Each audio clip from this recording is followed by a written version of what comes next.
22 सितंबर 2025 से भारत में जीएसटी को लेकर सबसे बड़ा बदलाव होगा। जो टैक्स आप रोज के खर्चे पे चुकाते थे, डेली यूज प्रोडक्ट जैसे दूध, दवाई, स्कूल स्टेशनरीज, इन सब के भाव बदल दिए जाएंगे। और हाँ, लग्जरी चीजें जैसे car, private jets and addicted goods like cigarette, शराब, इन सब के भाव भी बदल दिए जाएंगे। तो चलिए समझते हैं पुराने जीएसटी और नए जीएसटी में क्या फर्क है और इसका असर आपकी जेब पर कैसे पड़ेगा।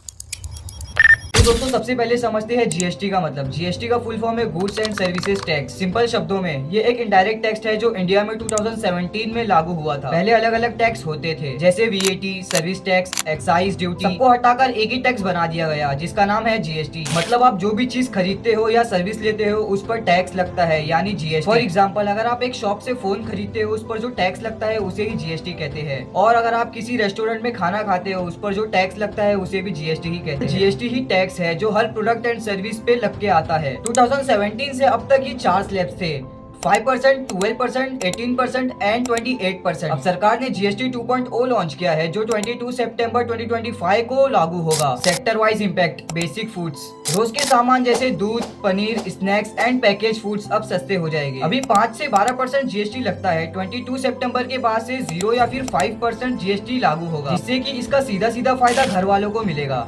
Life saving medicine, 33 life saving दवाइयाँ अब बिल्कुल जीएसटी फ्री है और बाकी को भी 12% से घटाकर 5% कर दिया जाएगा। मतलब इलाज पे खर्चा कम होगा। लाइफ एंड हेल्थ इंश्योरेंस, जो हेल्थ और लाइफ इंश्योरेंस अभी महंगा पड़ता है, 22 सितंबर के बाद उस पे बिल्कुल जीएसटी नहीं लगेगा। School stationery, education, notebook, pencil, eraser, map, इन पर भी 22 सितंबर के बाद से कोई जीएसटी नहीं लगेगा। House hold and construction items, जो चीजें पहले लग्जरी स्लैब्स में थी जैसे एसी, टीवी, सीमेंट, छोटी गाड़ियां, अब 28% से घटाकर 80% कर दिया जाएगा। कंस्ट्रक्शन और रियल एस्टेट में भी डिमांड बढ़ेगी। डायरी इंडस्ट्री, दूध और दूध से बनने वाले प्रोडक्ट जैसे दूध, दही, पनीर, चीज, घी, आइसक्रीम एक्सेट्रा, इन पर लगने वाले टैक्स कम कर दिए जाएंगे। सरकार के हिसाब से इससे डायरी सेक्टर को 11,400 करोड़ का फायदा हो सकता है। Luxury and Sen goods, luxury car, private jets अब और भी महंगे हो जाएंगे। और सेन गुड्स जैसे शराब, सिगरेट, कोल्ड ड्रिंक्स 28% से बढ़कर 40% जीएसटी हो जाएगा। मतलब जो नुकसान पहुंचाने वाली चीजें हैं वो अब और भी महंगी हो जाएगी। जीएसटी 4 स्लैब से हटकर 3 स्लैब, 5%, 80%, 40% हो जाएगा। सवाल ये है कि सरकार ने ऐसा क्यों किया? इसके 2 बड़े रीजन हैं। टैक्स सिस्टम को सिंपल बनाना, कंजम्पशन बढ़ाना ताकि लोग ज्यादा खरीदे, इकोनॉमी और जॉब्स बढ़े। शॉर्ट टर्म में गवर्नमेंट का रेवेन्यू थोड़ा कम होगा लेकिन डिमांड बढ़ने से इकोनॉमी को फायदा होगा। तो दोस्तों 2.0 जीएसटी आम आदमी के लिए दिवाली गिफ्ट जैसा है। हेल्थ, एजुकेशन और रोज के खर्चे सस्ते, और जो लग्जरी और नुकसान देने वाली चीजें हैं वो और महंगी हो जाएगी। अब सिस्टम सिंपल हो गया है और क्लियर भी। आपको क्या लगता है, नया जीएसटी आपके लिए फायदेमंद है या नुकसान? कमेंट में जरूर बताएं।